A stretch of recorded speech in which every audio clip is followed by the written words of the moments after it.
আমি আমিনুর রহমান। আমি আছি হেলথ কেয়ার ফার্মাসিউটিক্যালসে অ্যাসিস্ট্যান্ট ম্যানেজার অ্যাকাউন্টস হিসেবে। আমার ছেলে রেদওয়ান এখানে ক্লাস 1-এ পড়ে। প্রায় ওর 3 বছর হলো। ওই তাকওয়া শিশু একাডেমিতেও পড়াশোনা করতেছে।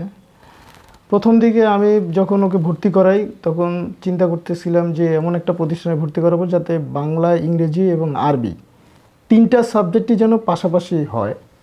তো এরকম খোঁজার পরে তখন আমি তাকওয়া শিশু একাডেমিকে চুজ করি।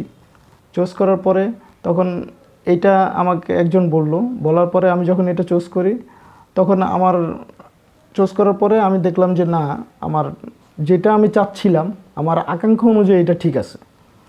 দেন আমি যখন ওর সাথে যখন এখন দেখতেছি ওর পড়াশোনা, তারপরে ওস্তাদদের প্রতি যে ওর আন্তরিকতা, এর কারণে কিন্তু ও এখন আসতে চাচ্ছে। প্রাথমিক পর্যায়ে কিন্তু ও আসতে চাচ্ছিল না, যার কারণে এই আন্তরিকতার কারণে ও আসতেছে এবং প্রতিষ্ঠানটারও ভালো।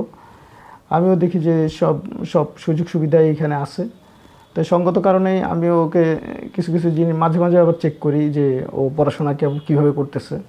তো দেখি যে একদিন একটা বললাম যে দেখি যে লিখতেছে যে ফাদার, তারপরে আব্বু, তারপরে আরবিতে লিখতেছে হামজা বাজবর আব বাজবর বা। এই জিনিসটা আমার কাছে খুব ভালো লাগছে যে পাশাপাশি 3টা জিনিসই ও। তো প্রতিষ্ঠানের সবই ঠিক আছে, আমার মনে হয় আরেকটু টিচারদেরকে আরেকটু ডেভেলপ করা উচিত। টিচারদেরকে যেটা হচ্ছে ট্রেনিংয়ের পারপাস বা হতে পারে সেটা হচ্ছে মোটিভেশনাল কিছু করা।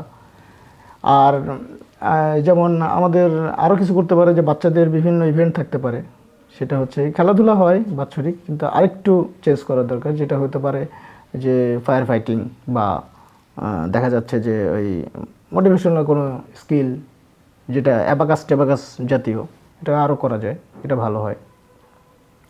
আর টিচারদের জন্য এরকম বিভিন্ন ইভেন্ট করা যায়, এটা ভালো হয় আমার মতে।